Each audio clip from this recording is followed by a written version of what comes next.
16 रह गया था, इसके स्थान में 18 आदेश किए थे ना जी। तस जी ये 18 लाए थे। 18 की क्या था सार्वधातुक ना, किसे पहले वो चलिए लह परस्मय पदम से परस्मय पद पर, लेकिन तंगा नवात मने पदम आया था ना कि तंग और सानच कानच की आत्मने पद हो ना। क्या कहता है तंगा नवात मने पदम, क्या कहता है इसका क्या? हाँ, किलादेशाहा लगाएंगे। किलादेशाहा जो तंग और सानच कानच है उसको क्या करना, आत्मने पद, और उससे भिन्न जो लादेश होते हैं उसकी क्या होती है, परस्मय पद संज्ञा। ये हो गया था। और इसका प्रथम पुरुष क्रम से ना, प्रथम पुरुष मध्यम पुरुष उत्तम पुरुष कौन रखा था? हाँ, तिंगस त्रीणी त्रीणी प्रथम मध्यम उत्तम पुरुष ये नाम नहीं रखे, ये तो प्रथम मध्यम उत्तम रखे। प्राचीन आचार्यों ने इसमें पुरुष भी दिए है, ठीक। इसलिए प्रथम पुरुष ये होता है, मध्यम ये होता है ना, और ये उत्तम। प्रथम पुरुष को अन्य पुरुष भी हिंदी वाले बोलते हैं ना, अन्य पुरुष बोलते हैं प्रथम पुरुष को। ये भी ध्यान पर रखेंगे, क्रम से ये होता है। और ये भी हो गया 2 प्रकार के धातु, सकर्मक और अकर्मक, ये होता है जी। और धातु में आत्मने पद किससे किया जाए, परस्मय पद किससे किया जाए? तो आत्मने पद के निमित्त 4 आया था। अनुदातेत, अनुदात जिसकी ईत हो, और गीत अंग जिसकी ईत हो, उससे क्या आत्मने पद नामक प्रत्यय करना। कौन है था? अनुदात गीता आत्मने पद। स्वरितः कर्तव्य विपर्याय क्रिया फल, ये भी बोलता है स्वरितेत से और ईत धातु से क्या करना, आत्मने पद, लेकिन कर्तृगामिनी क्रिया ना, कि हाँ क्रिया का फल जो है वो कर्ता को प्राप्त होता हो तभी करना है। से सात कर्तरी परस्मय पद में आया था कि क्या आत्मने पद का जो निमित्त हो गया, यही 4 निमित्त है ना, उससे रहित जो धातु है ऐसे क्या करना, परस्मय पद। तब भू से अब क्या लाए थे, परस्मय पद, क्योंकि आत्मने पद का निमित्त इसमें कुछ नहीं है, नहीं है ना। इसमें अनुदातेत भी नहीं है, स्वरितेत भी नहीं है, गीत भी नहीं है, और ईत भी नहीं है। तो इससे परस्मय पद वाला लाएंगे तो कितने आएंगे? 9 आएगा। 9 आएगा तो 9 तो करना नहीं है, पहले प्रथम पुरुष हमको लागना है, तब कौन लाएंगे? शेषे प्रथम, वो आएगा ना। कि क्या बोला था कि मध्यम और उत्तम का जहां अविषय हो ऐसे से क्या करना, प्रथम पुरुष जो जिसका नाम है वो प्रत्यय करेंगे प्रथम, तब तिप तस झी आ जाएगा। और इनका एक वचन द्विवचन बहुवचन भी कोई नाम रखा था, कौन? तिंगस त्रीणी त्रीणी ताने एक वचन द्विवचन का किया था ना। तो ध्यान रखेंगे, तो इसका नाम एक वचन, इसका नाम द्विवचन, इसका नाम बहुवचन। और ये शेषे प्रथम से ये स्थिति लाए, नहीं तो 9 आया था, शेषे प्रथम से ये लाए। अब तीनों तो रखना नहीं है, एक रखने, तब कौन सा लगाएंगे? द्विकयोर द्विवचनई का वचन, वो लग जाएगा ना। द्वित्व की विवक्षा में वो बोला था ना, द्विवचन और एकत्व की विवक्षा, और सब ये कर्तरी विवक्षा में 10 गण तक चलाएंगे जी। कर्तरी विवक्षा में है ना, तो वही द्विकयोर द्विवचनई के वचन से ये लाएंगे। तीप का ये रह जाएगा ना, भूति, ये स्थिति। चलिए, तिंगसित तिंगसित सार्वधातुकम है जी, ये सार्वधातुक संज्ञा करने वाला है। तिंगसित प्रथमा का एक वचन, सार्वधातुकम भी प्रथमा एक वचन ना। तिंगः सितश्च धात्व अधिकारोक्ता एतत् संज्ञा स्युः। तिंग, तिंग में कितने हैं? 18 है ना, इसलिए बहुवचन कर दिया तिंगः। और सितश्च, सीता, ये कहाँ का रूप है? सीता, सीता, सीत का सीता कहाँ का है? बहुवचन। षष्ठी धातुकता नहीं, तो वो षष्ठी भी मान सकते, 4 जगह बनेगा, लेकिन वो नहीं, जस का रूप ले लिया जाए। क्यों? अरे उसका, ये थोड़े का एतत् संज्ञा लिख रहे हैं ना, तो अब समानाधिकरण किया जाएगा, क्योंकि देखा लिख रहे धातु अधिकारोक्ता। कौन धातु अधिकारोक्ता? तिंगः सितश्च। तो तिंग का अर्थ थोड़े होगा, इसलिए 4 जगह बनता है जी तिंगः। कहाँ कहाँ? अरे जस, लेकिन अब अर्थ लगाना पड़ेगा अपने से, तो प्रथमांत है, बहुवचन का रूप है, क्योंकि सूत्र में भी आया था। और संज्ञा कहना है तो इसकी संज्ञा होती है। तो ध्यान रखेंगे कि तिंग और सिर जो हैं ये कैसा होना चाहिए? धातु के अधिकार में उक्त हो, मतलब धातु के अधिकार में विहित हो, विधान किया गया। धातु धातु हो, कौन है? 3 1 1 90 है जी, 91 जी 3 1 91 धातु हो। तो ये सूत्र है जी, धातु हो इसका नंबर है। तो इस धातु के अधिकार में विहित जो विधान किया गया, उक्त कहा गया जो है कौन, तिंग और सिद्ध। तिंग तो हमको मालूम है तिंग 18, और सिद्ध मतलब स इत है जिसका, सकार जिसकी इत हो उसका नाम क्या होता है, सिद्ध। उसकी भी क्या हो, सार्वधातुक संज्ञा ना। राम, राम से सस किए जी, सस का रह जाएगा अस, इसकी सार्वधातुक संज्ञा होगी कि नहीं, ये तो सित है ना, लेकिन ये धातु के अधिकार में नहीं है। ये कौन से सूत्र से आया था, सस, सस स्वजस से आया है, तो वो धातु के अधिकार में नहीं है, वो पहले होगा चाहे बाद में होगा, ध्यान रखिए। हाँ, तो ये धातु का जहाँ तक अधिकार चलता है उससे बाद में होगा, ध्यान रखेंगे। तो इसकी सार्वधातुक संज्ञा नहीं होगी, क्योंकि सार्वधातु के लिए एक तो तिंग चाहिए या तो सिद्ध। कैसा होना चाहिए, धातु के अधिकार में होना चाहिए, तो धातु के इस अधिकार में होगा उसी की होगी, ठीक। तो इसकी नहीं है। चलिए ये तिंग है तो इसकी सार्वधातुक संज्ञा हो जाएगी ना। कर्तरी सप, कर्तरी सप्तमी सप प्रथमांत ना, कर्तृ अर्थे, कर्त्रार्थे बन गया है ना, कर्तृ अर्थे। हाँ, कर्तुहु अर्थ करेंगे, कर्ता का जो अर्थ ना, कर्तुहु अर्थ इति कर्त्रार्थ बन जाएगा, यह कर देंगे तो समस्त पद है। तो कर्तृ अर्थे सार्वधातु के परे धातो हो सप, ये विधि सूत्र है जी। पहला वाला तो, इससे पहले वाला तो संज्ञा सूत्र था ना, ये विधि सूत्र है कि कर्ता अर्थ में सार्वधातुक परे रहते। तो ये कर्तरी विवक्षा में लाए हैं ना, कर्तरी विवक्षा में ही तो लाए थे ना। तो कर्ता अर्थ में सार्वधातुक परे रहते, धातु से क्या हो, सप प्रत्यय हो, ये भी प्रत्यय है।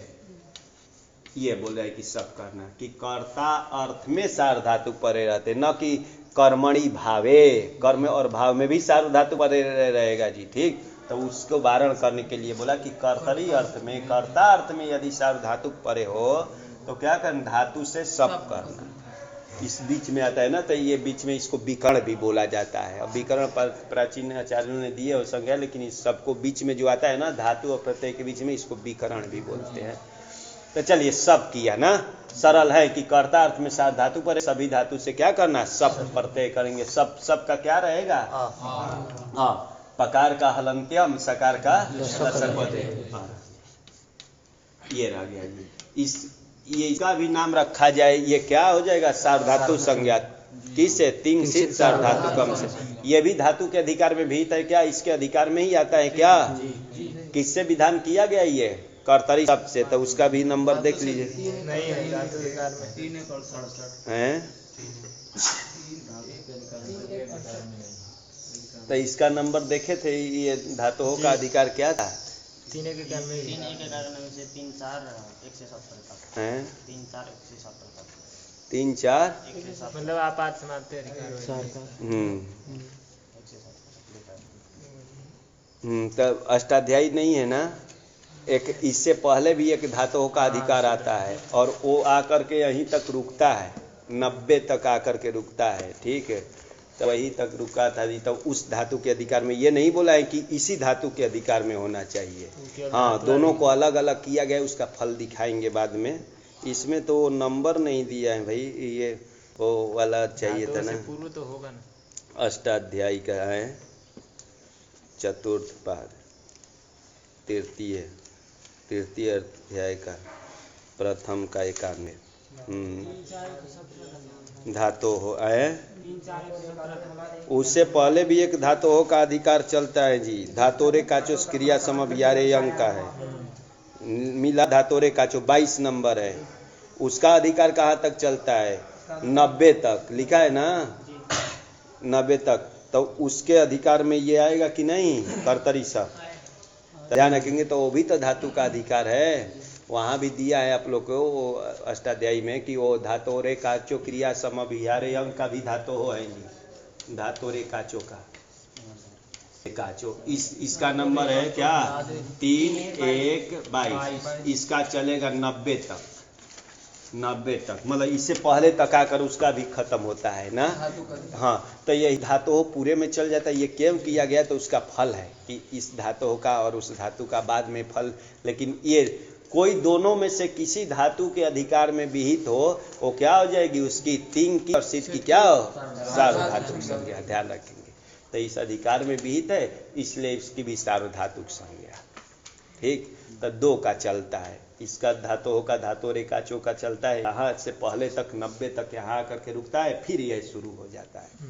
इसका चलता है 3 4 117 ना, ये तक दोनों में से किसी, ये नहीं बोला है कि धातु हो इस धातु के अधिकार में, बस धातु के अधिकार में उक्त जो तिंग और सित उसकी सार्वधातुक संज्ञा। तब भ्रम मत कीजिएगा कि इसके अधिकार में कर्तरी शब्द तो नहीं आता है, तो ये तो इसका नाम सार्वधातुक नहीं होगा। तो नहीं, इस धातु के अधिकार में आता है ना, तो इसका नाम हो गया सार्वधातुक, और इसका भी नाम क्या है, सार्वधातुक संज्ञा। चले सूत्र आया जी, सार्वधातु कार्धातु का योग, सार्वधातुक और आर्धातुक है। सार्वधातुक कौन सा समास किया जाए, इतरेतर द्वंद्व कर देंगे, सार्वधातुकंच आर्धातुकंच इति सार्वधातुक आर्धातुके। अगर नपुंसक करेंगे तो के तयो हो सार्वधातुक आर्धातुकयो हो। ये है सप्तमी का है, सप्तमी का है ना, सप्तमी का द्विवचन अनयो परयो, अनयो परयो हो। अंग के अधिकार में ये है सूत्र ना, अंग के अधिकार में है, और गुण की अनुवृत्ति ला देंगे। अंगस्य के अधिकार में है, अंगस्य, अंगस्य गुणः और सार्वधातु कार्धातु का योग। तो यही अर्थ होगा अंगस्य गुणः स्यात्। कब गुण की अनुवृत्ति अधिक गुण है, हाँ अब देख लीजिएगा अष्टाध्यायी में, तब गुणः की अनुवृत्ति लाएंगे तो अंग के अधिकार में, तो अंगस्य गुणः स्यात्। अंग को गुण क्या परे रहते, सार्वधातुक परे रहते अथवा आर्धातुक परे रहते, यही तो होगा। तो हमको गुण करना, लेकिन इको गुण वृद्धि, ये परिभाषा सूत्र है ना, कि क्या बोलता है कि गुण वृद्धि शब्दाभ्याम यत्र गुण वृद्धि विधीयते तत्र इकः इति षष्ठ्यंतम पदम उपतिष्ठते। कि जहाँ गुण वृद्धि शब्द के द्वारा गुण वृद्धि विधान किया जाए, तो यहाँ गुण शब्द के द्वारा गुण विधान किया जा रहा है ना, तो यहाँ इकः ये षष्ठ्यंत पद आ जाएगा, इकस, इक्का इकः षष्ठी में बनता है ना, तो ये एक और नया पद आ गया इकः इसमें। और सार्वधातु कार्धातु का होता था। अब इकः को किसके साथ जोड़ेंगे, अंगस्य के साथ जोड़ेंगे, ये भी षष्ठ्यंत है, ये भी षष्ठ्यंत है। तो 2 तो षष्ठ्यंत हो गया, तो एक को विशेष बनाइए, एक को विशेषण बनाइए। तो ई को विशेषण बनाएंगे, ये विशेष। तब विशेषण जो होता है तो कहना लगता है एन विधिश तदंतस्य, तो इकः का अर्थ होगा इगंतस्य हो जाएगा। ये बार बार आता रहेगा, तो ये ध्यान रखिए। तो इगंत, इगंतस्य अब इसका अर्थ हो जाएगा। इकः जो आया था ना, उसका अर्थ हो गया इगंतस्य।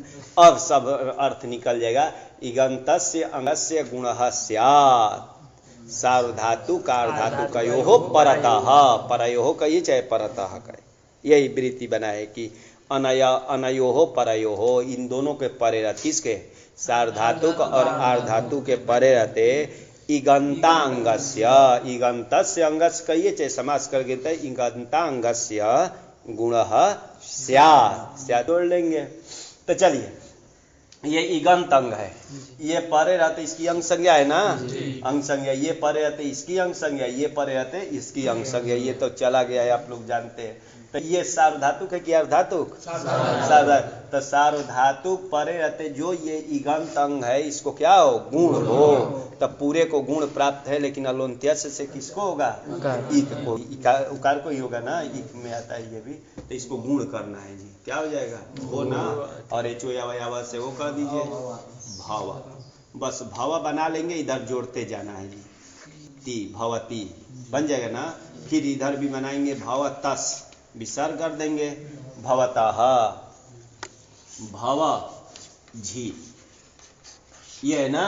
अब भव बना लिए इधर, तब जोड़ते ही जाना है ना, इधर तो सब प्रत्यय को जोड़ रहा हूँ, भवती, तस का भवतः, इसको विसर्ग कर दिए, भवधन झी लाए। सूत्र आया जी, झो अंतः, झ ये झो है षष्ठी, अंतः प्रथमांत, झ शब्द का झो षष्ठी में बन जाएगा ना, गस का अस मिला देंगे तो झो। और अंतः प्रथमांत है, अंतः अंत का अंतः बन जाएगा ना, लेकिन इसमें आकार जो है उच्चारण के लिए है, ध्यान रखेंगे। अंत आदेश करना है, तो झकार को अंत आदेश हो, इसका यही अर्थ है। जो षष्ठी है और अंतः प्रथमांत है, तो झकार के स्थान में क्या हो, अंत आदेश हो। अंत न करके ये आकार जो है उच्चारण के लिए अंत आदेश करना है। किसको, तो लिख रहे हैं प्रत्यय अवयवस्य झस्य अंतादेश। प्रत्यय का अवयव जो झकार, ये नहीं बोला कि झी का ही झकार हो, ये नहीं, प्रत्यय का अवयव जो झकार उसको अंत आदेश हो ना। तो ये भी प्रत्यय है, प्रत्यय का अवयव ये झ है, इसको अंत आदेश करना है ये ना। तो झकार हटाएंगे, अंत करेंगे तो अंती बन जाएगा ना, तो अंती हो जाएगा, अंति, भव अंति, ये बना। अब अ का सवर्ण दीर्घ प्राप्त है, लेकिन तो गुणे चला गया है ना, कि आ रहा है, चला गया है पहले ना, अतो गुणे चला गया है, कहाँ गया था, हाँ चला गया है। तो अतो गुणे क्या बोलते हैं, अपदांत अत से गुण परे, तो ये अपदांत अत है ना, अपदांत हरस वकार है, उससे परे गुण है, गुण इसका नाम तो है ही, अ ए ओ का नाम गुण है, ऐसे परे थे पूर्व पर के स्थान में क्या हो है परूप, तो ये वाला रूप करेंगे ना, तो उससे ये वाला मतलब ये हट जाएगा, तो अका सवर्ण का वो अपवाद है ना, तो ये वाला रूप कर देंगे, तब भवंती बन गया। अब ये बनाने के बाद इसको ऊपर ले जा सकते हैं, किससे, नशा पदांत छली से, और फिर नीचे लाएंगे तो नहीं होगा, नकार ही होगा ना, तब वो करना होगा, ठीक, तब भवंती बन जाएगा। तो यही तो बना जी, भवती भवतः भवंती, वही लिख दिए थे कि अतो गुणे इति भवंती। हाँ चलिए, भव, भव पहले बना लेंगे, सिप आया ना, सिप का क्या रहेगा, सी रहेगा, मिला दीजिए, और क्या करना है, भव सी, और भव धन थस लाएंगे, विसर्ग कर दीजिए, भव थ, भव धन थ लाएंगे, मिला दिया, भव थ, भव भव धन मी,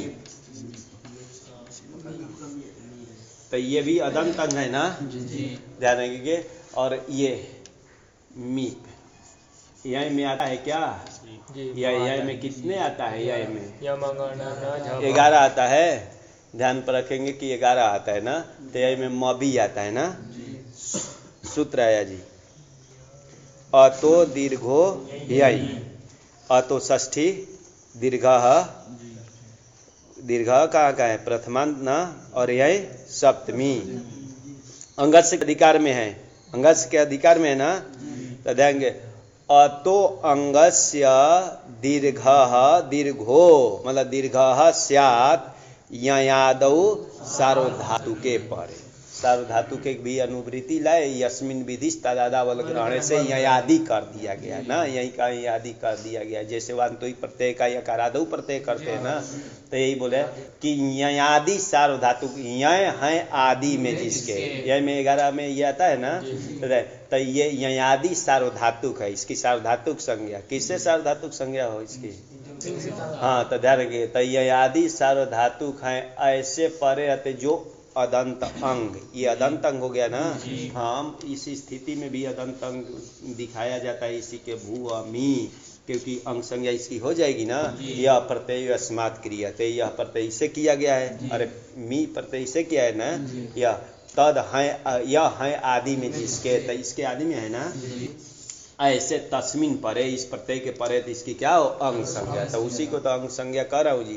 तो ये जो अंग है ये अदंत अंग है, ये आदि सार्वधातुक परे है, तो इस अदंत अंग को क्या हो, दीर्घ हो, दीर्घ करना है ना, तो दीर्घ करेंगे तो दीर्घ क्या हो जाएगा, आ, दीर्घ के नाम सुनते सभी आएगा, आ ई उ सब आएगा, लेकिन सबसे सदृश आ है, तो आ कर देंगे भवामी, भवामी बन जाएगा ना, भव वस ना, वस, ये भी यह आदि में आता है, देखा ये भी यह आदि यह में आता है ना, वह यहाँ भी देखेंगे भवावह और भवाम, यहाँ भी आता है, तो यही बना है। तब भवती भवता भवंती भवसी भवता भवता भवामी भवामः। हाँ ये तो सब लिख दिए भवामी भवा। स भवती अब सबको जोड़ करके लिख रहे जी कि कहाँ प्रयोग होता है प्रथम पुरुष में ना भवती। त स भवती तौ भवतः ते भवन्ति त्वं भवसि युवां भवतः यूयं भवतः अहं भवामि अवां भवाव वयं भवामः। सबका प्रयोग भी लिख दिए इसमें ना। तो ये मिला करके तब बोलो क्या ये जोड़ करके बोलिए क्या बना। स भवति हाँ तौ भवतः हाँ ते भवन्ति हाँ त्वं भवसि यूयं यूयम होता है त्वम युवाम यूयम युवां भवतः हाँ यूयं भवतः हाँ अहं भवामि वयं आवां भवावः वयं भवामः। बन जाएगा ना। वैसे ही मान लिए पच का रहेगा तो पचती पचतः पंचंती पचसी पचतः पचतः मिलाकर बोलिए इसमें स पचति तौ पचतः ते पचन्ति हाँ। त्वं पचसि युवां पचतः यूयं पचतः हाँ अहं पचामि वायाम आवाम ना अहम आवाम वयम होता है। आवाम पचामः पचावा ना वयम पचामः। हाँ ऐसे अपने से वो कीजिएगा याद कीजिएगा। चलिए भू धातु लीट लाना है। हाँ तो किससे आएगा तो ये आया परोक्षे लीट।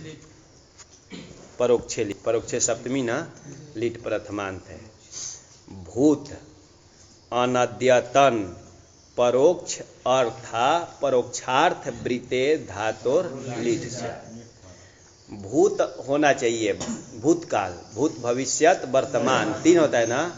तब भूत अनद्यतन होना चाहिए। अद्यतन बोलते हैं क्या 12 बजे रात्रि जो बीत गई मतलब आधुनिक के लेकर कोई 4 बजे तक ही 12 बजे जो रात्रि चली गई ना और आने वाले 12 बजे रात्रि तक को क्या अद्यतन आज का। अद्यतन अद्य बोलते आज ना अद्य आज और अद्यतन मतलब आज का समय को अद्यतन बोलते हैं। और न अनद्यतन अनद्यतन हो जाएगा अनद्यतन हो जाएगा। तो अनद्यतन 2 प्रकार का होता है। एक भूत भी होता है एक भविष्य भी। अरे कल भी कुछ होने वाला होगा ना कल भी कुछ हुआ था कल परसों आदि ना। तो 2 प्रकार का अनद्यतन होता है। अद्यतन भी 2 प्रकार के होगा कि एक ही प्रकार के होगा। हाँ अरे आज तो आज ही का लगेगा वर्तमान में ध्यान रखेंगे कि ध्यान रखेंगे।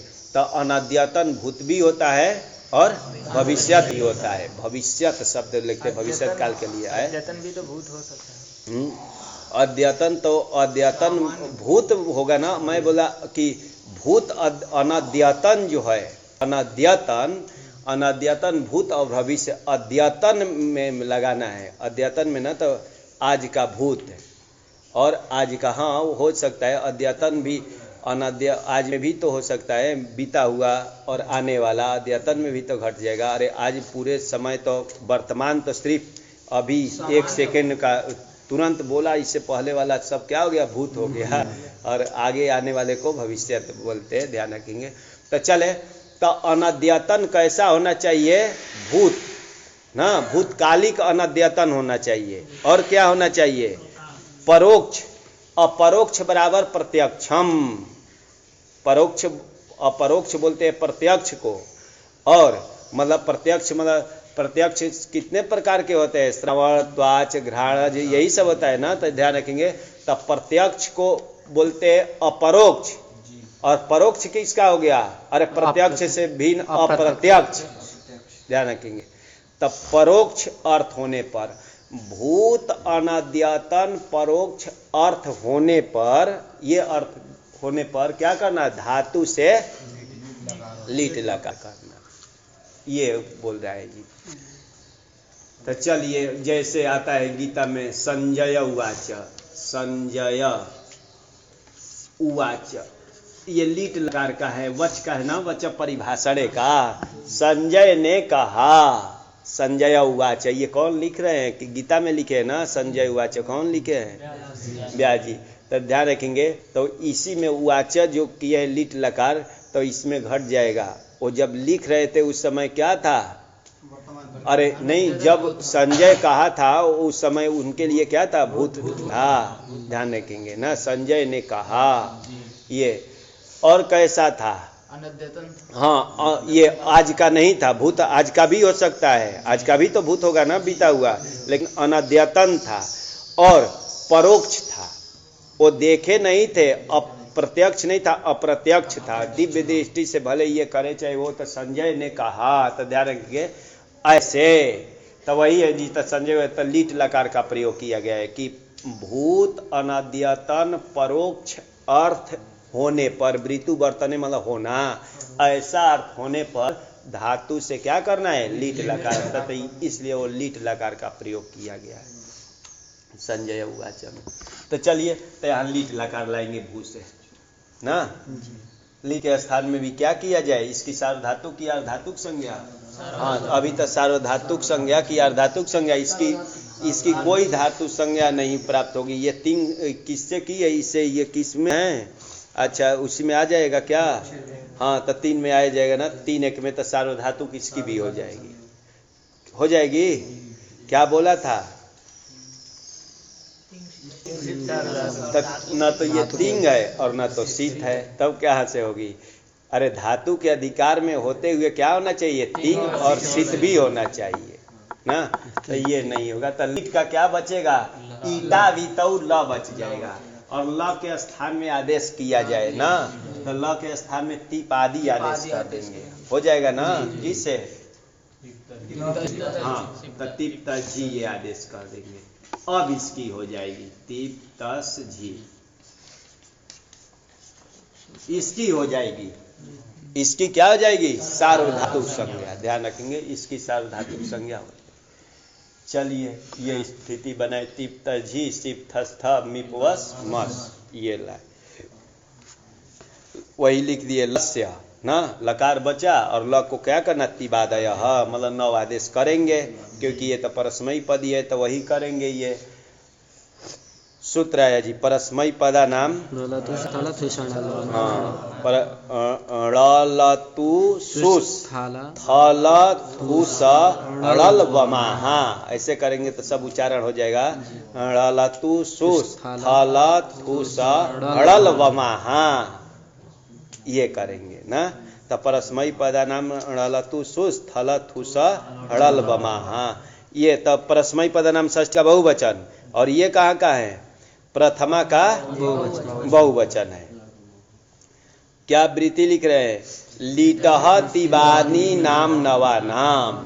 लीट के स्थान में जो तिबादी 9, तीप आदि 9, तंग नहीं लिया, ताम झ नहीं, तीप आदि जो 9 है, तीप तझी सिप थस थ मिस, इसके स्थान में नवा नाम ळलादय शिहो, ळलादि आदेश हो ना। ये आदेश कर रहा है, तो विधि सूत्र हो गया ना। तो क्रम से करेंगे जी। इसको तीप को क्या बोल रहे हैं? कल ड़ल, और इसको ड़ल अतुस। उसके बाद क्या है? जी को क्या करना है? उस करेंगे। चलिए, और इसको क्या करना है? सिप को थल अथुस, एक बार लिख दिया, बाद में अपने से लगाना। और क्या है? था है, तब कैसे बोल रहे हैं कि था है? है। ड़ल अथुस उस थल अथुस अ, ड़ल व म, ये। तीप को ड़ल, तस को अतुस, और झी को उस, और सिप को थल, और थस को अथुस, थ को अ, और मिप को ड़ल, और इसको वस को व और मस को म आदेश करने के लिए, तो ये आदेश करेंगे। ड़ल करना था ना, तो ये अनेकाल मान करके किया जाए।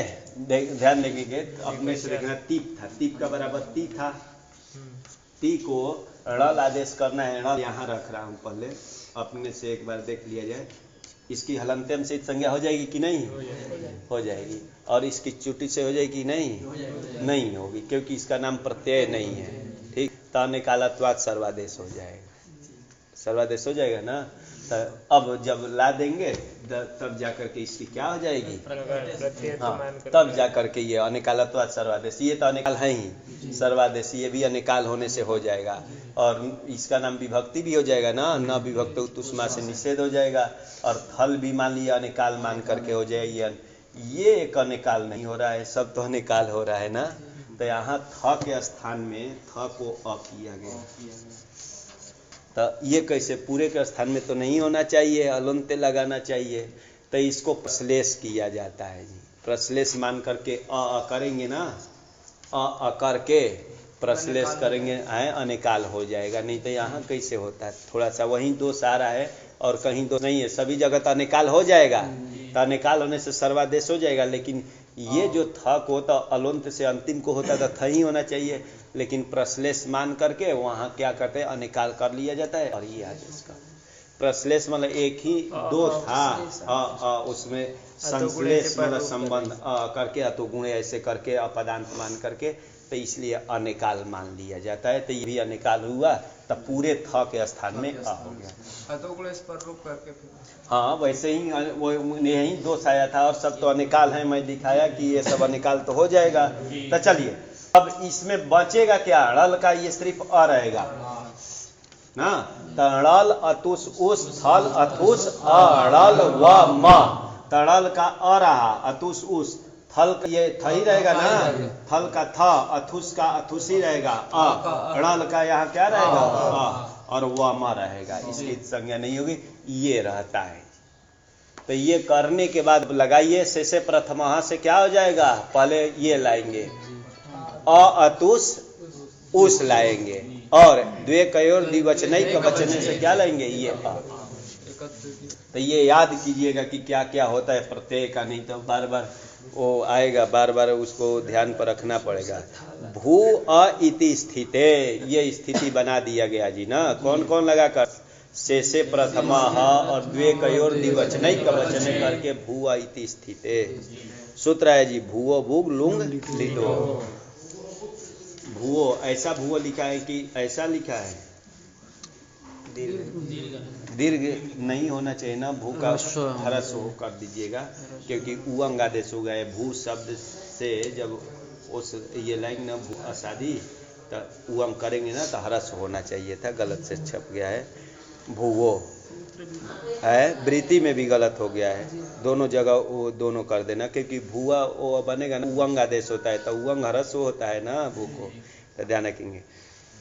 हाँ, दूसरा में अष्टाध्यायी आदि में देख लीजिएगा, दूसरे में देखेंगे ना तो ह्रस्वी हैं, वो छपाई में गलती हो गई है। तब भूआ षष्ठी है जी, भू का भूआ बन जाएगा ना। अरे भू से अस लाएंगे तो कैसे भूआ बनेगा, क्या कौन सी किया गया है, अरे उवंग करेंगे, उवंग करेंगे तभी तो षष्ठी बनेगा ना। उवंग करेंगे, अची सुनु धातु भ्रुवाम योरी वंग उवंग, उसे उवंग करेंगे तो इस उकार के स्थान में उवंग करेंगे तो ऐसा बैठता है ना, तब जाकर के भूअस बनेगा, उसको भूओ उसको देखकर हो जाएगा। तो ये षष्ठी का एक वचन है। और आगे क्या है, बुक, बुक का आगम है, क को ग हो गया है, बुक, ये क्या प्रथमा एक वचन। और लुंग लिटो हो, षष्ठी का द्विवचन है। सप्तमी में भी द्विवचन में बनेगा, लेकिन अर्थ देखने से लगेगा कि षष्ठी का द्विवचन है। चलिए नीचे वृत्ति भूओ, या इसको भी ह्रस्व भू को बना दीजिएगा।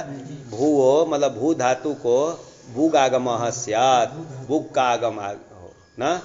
कब, लुंग लिटो हो अची परे, लुंग और लीट संबंधी अच परे रहते हैं, लुंग परे लीट परे नहीं, लुंग लीट का संबंधी अच परे। तो ये अच पर में है, ये लुंग संबंधी कि लीट संबंधी, लीट संबंधी अच परे थे, इसको बुक का आगम बोलता है जी, करना जी, बुक का आगम करना है, ऐसा है।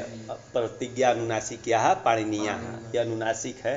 तो इसको क्या किया जाए, इसका ककार का लक्षकवत अधिते कि हलंत्यम, हलंत्यम से, और इसका उपदेश जरूर। तो ये बोला था कि भू धातु को बुक का आगम करना लुंग लिट संबंधी अच परे, तो ये परे, तो इसको बुक आगम ये करना है।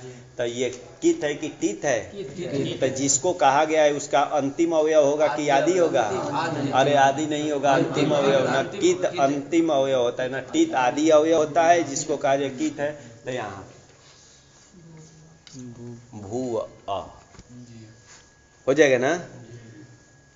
चलिए ये बनाई ये स्थिति लिटि धातो रनभ्यासस्य पूरा नहीं हो पाएगा ना। चलिए यहीं ला करके इसको देख लेते हैं और खत्म करते हैं। लिटि धातो रनभ्यासस्य लिटि सप्तमी धातो षष्ठी अनभ्यासस्य षष्ठी। लिटि परे लिट परे रहते अनभ्यास धातु।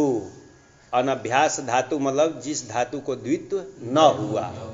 अभ्यास अभी संज्ञा करेंगे ना कि द्वित्व जब हो जाता है ना पूर्वो अभ्यास अभी आने वाला है ना पूर्व अभ्यास तो देखेंगे। तो अनभ्यास धातु मतलब जिस धातु को द्वित्व न हुआ हो यही है। तो अनभ्यास धातु का अवयव जो एकाच प्रथमस्य मतलब प्रथम जो एकाच उसको क्या हो द्वेस्तः। तो ध्यान रखिए ये धातु इसी पे घटा रहे हो लीट परे रहते हैं जो अनभ्यास धातु है ना जिस धातु को द्वित्व ना हुआ। तो ऐसे अनभ्यास धातु के प्रथम एकाच को क्या कर देना द्वित्व करना। प्रथम एकाच किसको बोलते हैं एक अच है जिसमें एक अच स्वरूप नहीं एक अच है जिसमें। तो प्रथम एकाच को द्वित्व कर देना।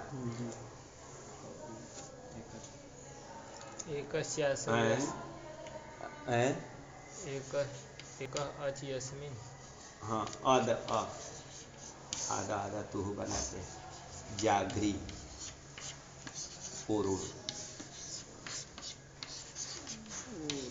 सभी में अ लाए जी अध धातु से भी लाए ये 3-4 उदाहरण दिखाए ये सब। तो ध्यान रखेंगे ये तो इन सभी में करेंगे कि देखिए ये लीट परे रहते प्रथम एकाच। तो प्रथम एकाच ये एक अच वाला तो ये पूरा है जी। प्रथम एकाच को करे ना तो इसमें प्रथम का ये चाहिए। तो ये प्रथम जो एकाच है इसको क्या करना द्वित्व करना। हाँ? और आगे क्या लिख रहे हैं आदि भूताद अचः परस्तु द्वितीयस्य। और आदि भूताद अचः आदि भूत अच वाली जो धातु है हाँ मतलब जिसके आदि में क्या अजादी धातु हो आदि भूताद अच मतलब अजादी धातु हो तो उसको क्या करना द्वितीयस्य एकाचः द्वेस्तः। हाँ यदि अजादी भूत धातु हो अजादी हो तो उसको द्वितीय एकाच को क्या करना द्वित्व करना ये कह रहा है। तो ध्यान रखेंगे तो ये तो मतलब हलादी में तो प्रथम एकाच को करना है ना और अजादी होगी तो किसको करना द्वितीय को। तो इसमें देखेंगे देखिए ये अजादी है तो इसमें द्वितीय को करने के लिए बोल रहे हैं। तो द्वितीय इसमें है नहीं तो इसमें भी क्या करेंगे इसी को द्वित्व करेंगे पूरे अदद को द्वित्व करेंगे अदद को द्वित्व करेंगे ना। और ये हलादी हैं और प्रथम एकाच कहिए चाहे द्वितीय ये उस खुद को है ना प्रथम ही करेंगे व्यपदेशीवत भाव से। अरे प्रथम कहने से कम जिसमें दो हो तभी तो प्रथम कहलाएगा ना। तब व्यपदेशीवत भाव से इसी को द्वित्व करेंगे। जागरी धातु है जी चाहे उर्णु लाइए उर्णु में है यहाँ भी पहले लगाएंगे कि जिस लीट परे रहते धातु को जहाँ द्वित्व न हुआ हो उर्णु धातु है ना। चलिए तो उर्णु धातु लीट परे रहते धातु अनभ्यास धातु मतलब जिस धातु को द्वित्व न हुआ हो उसके प्रथम एकाच को द्वित्व कीजिए। तब प्रथम एकाच में कौन सा है प्रथम एकाच ये है वृक्ष प्रचलन न्याय लेंगे तो आने से अच आने से पहले तक जितने हल होगा आगे पीछे उसको लेकर के क्या किया जाएगा प्रथम एकाच कहलाएगा। तो ये उरण ये क्या है प्रथम एकाच है ठीक। इसको द्वित्व करो लेकिन आजादी भूत हो तो ये तो आजादी भूत है तो इसमें द्वितीय को करना द्वितीय एकाच को द्वित्व करना। इसमें द्वितीय एकाच कौन है वो नहीं है। तो इधर से देखेंगे ना तो अब आगे पीछे जितने हल होंगे अच से पहले तो ऊ को छोड़ करके ये है द्वितीय एकाच इसको द्वित्व करेंगे ठीक। तो इसको द्वित्व करना है आजादी भूत है तो। और इसमें भी दो अच्छा है इसमें किसको किया जाए जिसमें एक ही छोड़ देंगे ना ये तो हला हाँ तो इसमें भी प्रथम एकाच को ही प्रथम एकाच क्योंकि आजादी भूत नहीं है तो इसमें किसको द्वित होगा? जाग को द्वित करेंगे। मान लीजिए जाग को करेंगे, जाग को इतना तक री को छोड़ करके, और इसमें किसको करेंगे? रणु को। लेकिन एक आता है सूत्र आकर के कौन कर देता है? नंद्राहा संयोगादय ना, तो वो ध्यान रखेंगे ऋ शब्द को ही द्वित किया जाता है इसमें। तो इसमें द्वित करेंगे ना तो रणु को प्राप्त था, लेकिन रेप को निषेध कर देता है कि रेप को द्वित मत करना, तो इधर उर हटा देते हैं और ऋ शब्द को ही द्वित करेंगे। नू द्वित होकर के नूनू हो जाता है, वो उसकी दृष्टि में ये बनेगा। ध्यान रखिए। हाँ, तो ये कहते हैं उर्णु नावा, तो ये इसको फिर से तो हो जाएगा। तो यहाँ इसको तो ध्यान रखेंगे कि इस सूत्र का यही हो गया कि यहाँ तो हलादी हो और एक अच वाला ही होगा तो पूरे को द्वित करेंगे, और आजादी भी हो एक अच वाले होगा तो क्या करेंगे? पूरे को द्वित करेंगे। और हलादी द्वि अच वाला होगा तो क्या करेंगे? पहला प्रथम एक अच को द्वित करेंगे। और आजादी हो और कम से कम 2-3 अच वाला हो तो किसको करेंगे? द्वितीय को करेंगे। तो ध्यान रखेंगे इन सब होगा। तो यहाँ भुआ भुआ होगा, और यहाँ अदद पूरे का होगा ना, और यहाँ जाग जा करेंगे, हलादी से साथी करेंगे तो ये बनेगा, और जगारा आदि बन जाएगा। वो सब रूप अलग बनेगा। पहले द्वित्व का समझिए कि ये क्या करता है, किसको द्वित करता है। तो यही है जी, ये सूत्र का यही अर्थ है ना। तो यही होगा कि लीट परे रहते जिस धातु को द्वित न हुआ हो, इसका नाम हो गया अनभ्यास रूप धातु। ऐसे धातु के प्रथम एकाच जो हैं, प्रथम एक अच वाला, उसको क्या करना? द्वित करना। यदि आजादी धातु हो तो उसमें प्रथम नहीं द्वितीय एकाच को द्वित करना ना। तो ये प्रथम एकाच को न करके द्वितीय एकाच को द्वित किया गया। और ये तो आजादी भूत है, लेकिन द्वितीय न होने के कारण क्या किया? उसी को करेंगे। ठीक, तो ये हुआ। तो भू भू अ इति स्थिते, यही तो बनाए जी ना। गुरु जी विज्ञाने अगर धातु होगी हैं? इसमें दा केवल द्वित करेंगे ना। किसमें? विज्ञाने धातु। विद ज्ञाने में द्वितीय भू भू अ इति स्थिते। कैसे? द को किसको द्वित करेंगे? द, ये द जो है एकाच अच है इसमें, धातु इसमें संपूर्ण दिया गया है। पूरा वेदा ज्ञान है तो सब वही होता है। एधा है तो एद का क्या रहता है? एद का एध ही तो रहता है ना। तो अनुबंध को लोप करके देखना है ना। विद धातु है तो विद का द्वित करेंगे तो पूरे विद का होगा, क्योंकि प्रथम एकाच तो यही करेगा विवेदा, ऐसा पूरे का होगा। विद विद करेंगे, हलादी शेष करेंगे। तब भू भू अ इति स्थिति ना। तो ये स्थिति बनी। बस अब जाइए और पूरा ये प्रक्रिया से रूप करके रखिए, क्योंकि बस एक दिन के बाद पूरा पुनः चलता जाएगा। एक दिन के बाद में पूरा रूप चले जाएगा एक ही एक का। 2 दिन में भू का जहाँ रूप चला कि फिर तो सरल हो जाएगा।